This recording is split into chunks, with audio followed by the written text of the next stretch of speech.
I'm Erin, and I am a struggling film student. And I'm Izzy, and I'm also a struggling film student. Today, you're going to learn a little bit about us, and we're going to talk about our top 10 favorite movies of all time. Not what we think is the best, just our personal favorites. So Yeah. don't come at me or Izzy, or do, I don't know. To start it off, we're each going to give 5 honorable mentions. My honorable mentions are Lady Bird, Little Women, 2 Greta Gerwig classics, Room, The Rocky Horror Picture Show, and La La Land. So my honorable mentions are Prisoners, Inglourious Bastards, The Doors movie, Paris is Burning, and Everything Everywhere All at Once. Alright, starting with number 10. My number 10 is going to be a little weird, and I'm going to have to apologize to my mother at home because she hates this movie, but I love it. My number 10 is Spencer, directed by Pablo Larraín, starring Kristen Stewart. I saw this movie in theaters when it first came out in 2021, and I just think that it is a beautiful movie. It's a beautifully heartbreaking movie. It's hard to watch, but also you can't take your eyes off the screen. You can't take your eyes off of Kristen Stewart's performance and just the world that they make. And I really like that they call it the fable of a true tragedy, because it makes it gives them something to work with more without disrespecting the life and legacy of Princess Diana. I would highly recommend Spencer. My number 10 is Fried Green Tomatoes, starring Kathy Bates. I don't know, it's been a while since I've seen it, but basically it's just 2 point of views. One of Kathy Bates making a friend with an old lady at a retirement home, and then that old lady just telling her life story, and just her and her friendship with her best friend, and them starting up this cafe and stuff. I don't know, it's heartfelt and wholesome, and I love it. Alright, my number 9 is kind of weird. It is an anime film. I know it's kind of weird, but it's called Your Name. Came out in 2016, directed by Makoto Shinkai. I heard that was sad. It is really sad. It's a romance. It's a star-crossed lovers, quite literally kind of deal. I think it's one of the most beautifully animated films I have ever seen. It is just the world and the atmosphere that's made, and it just, every little detail is done so well with the animation, and it's so smooth. And the story is so captivating, and oh my god, the music, it's one of the best soundtracks of a movie I've ever heard. It's so good.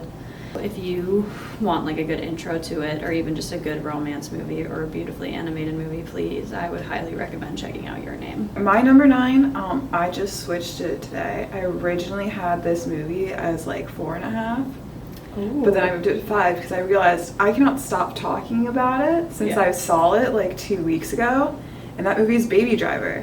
It's so good. It is. I know there's controversial casting, but besides that, everyone has a good performance.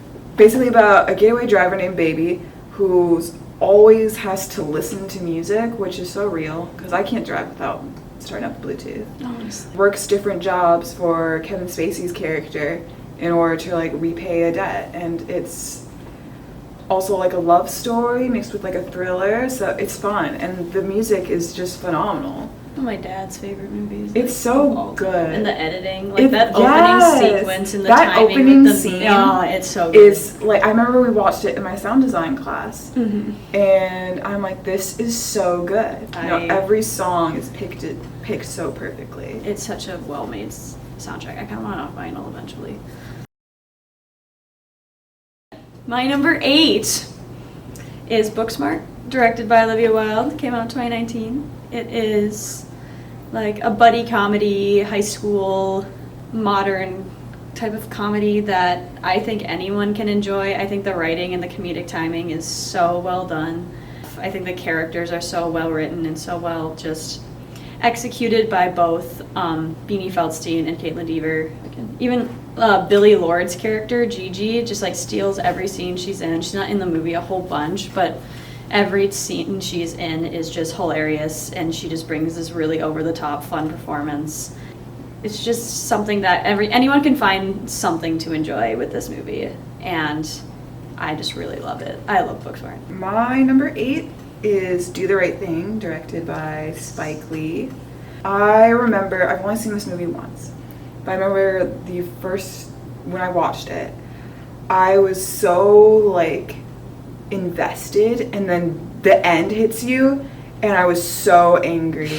Very slice of life, I feel. It's about a neighborhood in Brooklyn.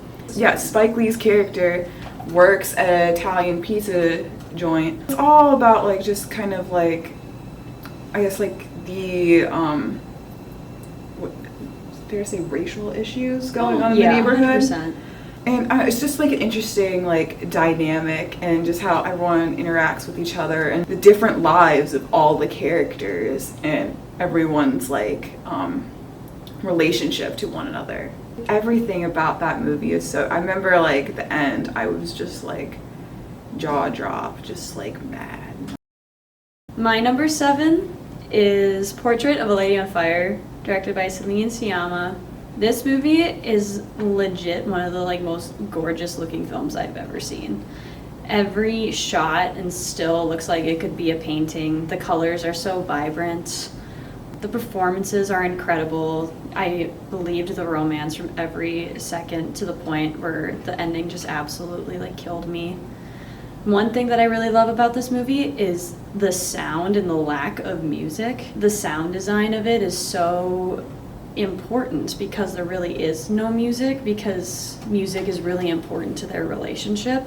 The story is so beautiful, and I can't recommend it enough. My number 7 would have to be Little Miss Sunshine. If you don't know Little Miss Sunshine, like, watch it. It's so wholesome, and it's also like so sad. The amount of times I've laughed and cried in that movie, it's so good. But basically, a dysfunctional family goes on a road trip to California because their youngest daughter of the family is competing in a pageant show about their road trip there. Steve Carell is amazing. It's one of his more serious roles, I would say. Oh, Toni Collette's in it. Toni Collette's so good. And so is Paul Dano and Alan Arkin. It's just, I love everything about it. My number 6 is Ferris Bueller's Day Off, directed by John Hughes, classic 80s comedy. It's one of just the ones that I like grew up with. Me and my family would watch a lot of like my parents' favorite movies, so we watched a lot of like John Hughes movies like Back to the Future. Ferris Bueller was always my favorite. I just found it really fun. I found the story really captivating and funny. He just like cared about the characters and believed their friendship. Ferris is just really cool. Everyone wants to be Ferris Bueller eventually. Ferris Bueller. So like I just think Ferris Bueller is one of the coolest like film characters of all time. It's kind of cool because I live in Chicago now, and I'm like, this is capital of Ferris Bueller. My number 6 is Poor Things. It was nominated and won a bunch of Oscars this year. Yeah.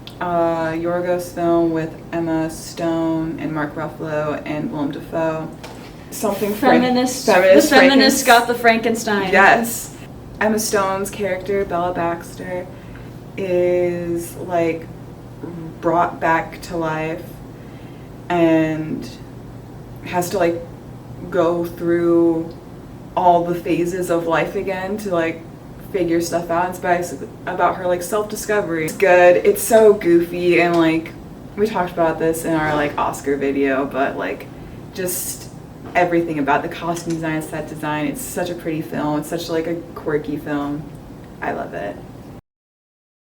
My number 5 is Silence of the Lambs, directed by Jonathan Demme. I will forever remember watching this movie for the first time. I was like alone, and I went up to my dad and I'm like, that was like the coolest movie I've ever seen. Anthony Hopkins' performance in that film will forever just like give me chills. He just pulls off Hannibal Lecter so well. I think out of all of the like depictions of Hannibal Lecter, he will always be the best. Incredibly scary and charming at the same time. Exactly. He's like scary, but you want him on screen all the time.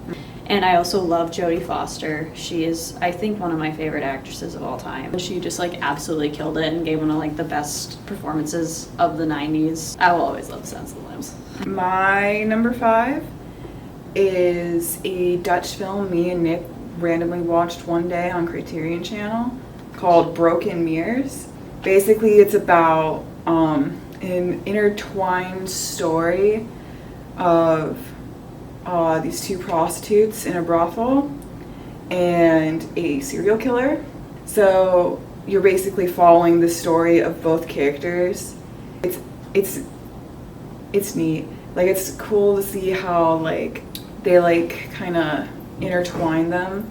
Then I also like how it like portrays like prostitution in not a like overtly sexual way and more of just like this is a job. And it's just like the whole how it looks, the lighting, the set, everything's so pretty.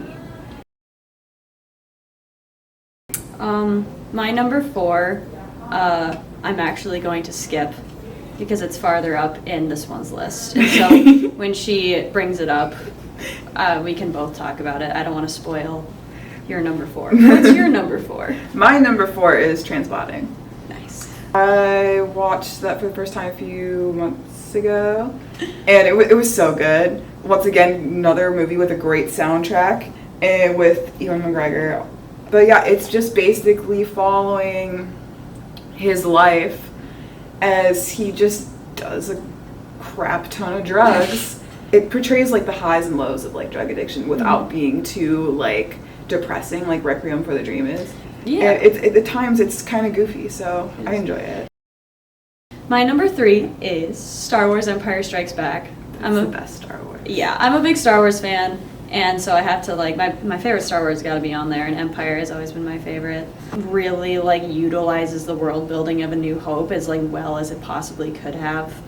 Performances are great. The visual effects for the time are just like insane and age so well. I don't know, I just think Star Wars is really special, and Empire is definitely my favorite. So I love how the relationship between Han, Leia, and Luke involves more, and it's so good. My third favorite is from Tim Burton, and it is Corpse Bride. If you know me, you know I love that movie. Mm-hmm. It's just my go-to every Halloween that I have to watch. The claymation is so pretty, and I just love the characters, and I love the story, and like just it's so quotable. Yeah. Like that's one movie that me and my dad quote all the time. Everything about it, and like the ending is so good. Yes. And it's like all the go-to like Tim Burton like cast members in it. Helena Bonham Carter, man, literally. Christopher Lee. Yep. And then obviously Johnny Depp. Of course, Danny Elfman, who does the music for it, and he also voices Bojangles. It's so cool. Yeah, so it's a great movie. It's a great movie. I love that pick. My number 2 is The Dead Poets Society. This is the movie that will get me to cry no matter what. No matter when or where I watch it, I will cry. It's just so good. Like just that classic kind of 90s warm movie, but that also breaks your heart. I feel it's my movie that makes me feel human. I feel I laugh, I cry, kind of just go through what these guys are going through with them every time I watch it. I find something new with it every time I watch it. Robin Williams, may he rest in peace. He's so talented. Because he's like comedically amazing, we know, but like in movies like this and like Good Will Hunting, he always delivers. He's one of the few actors that can do both comedy and like serious roles so well. This movie means a lot to me, and always will. It was always my favorite until recently, but I cannot recommend Dead Poet Society highly enough. My number 2 is Almost Famous. I love that movie so much. Yet again, another soundtrack. Movies with good soundtracks, I'm gonna love. It's so good. It's a young Kate Hudson. She is so good in that movie. Yes, and Frances McDormand's in it, and she's amazing. And another wonderfully quotable movie. Basically, it follows this, like, I think he's 15, right? Yeah. I think 15-year-old high schooler who wants to be a rock and roll journalist in the 70s. Basically, he's trying to write for, was it Cream magazine? that sounds right. But ends up getting hired by Rolling Stone to follow around the fictional band Stillwater, and he just goes on tour with them. It's so good. If you like 70s like set movies, it's amazing. All right, my number one movie of all time is Arrival, directed by Denis Villeneuve.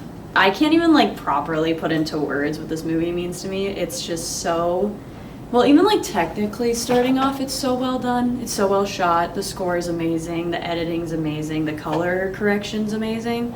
Amy Adams' performance is amazing. One of my favorites of like the past like decade. The commentary on like how we view human relationships and time and what we are willing to do to experience what we experience in life, and like what we need to go through as humans in order to truly appreciate the life we have. I will also, like, I'm a big crier if you can't tell, but I will also cry at this movie almost every time I watch it. Like, it's a very, like, true depiction of what life would be like if aliens did touch down on Earth. My number one and Aaron's number four is, of course, Pulp Fiction.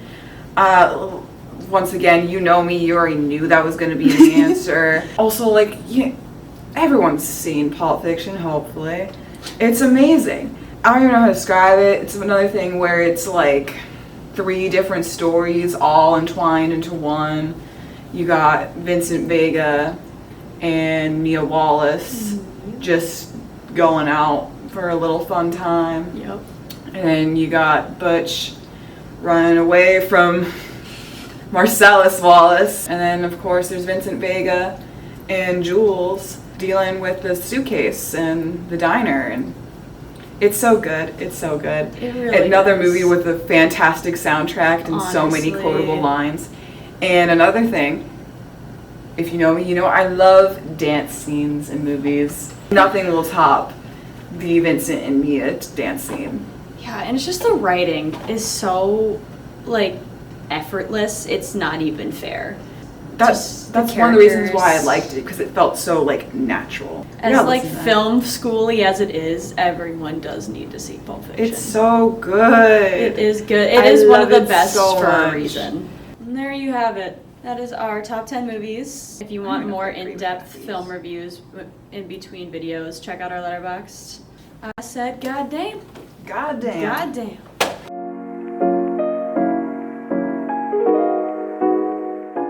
I also like how we did not explain why we're dressed up fancy. No, I think just dressing up and It's having no better. explanation is You're fine. actually dressed up. I'm like partially dressed up.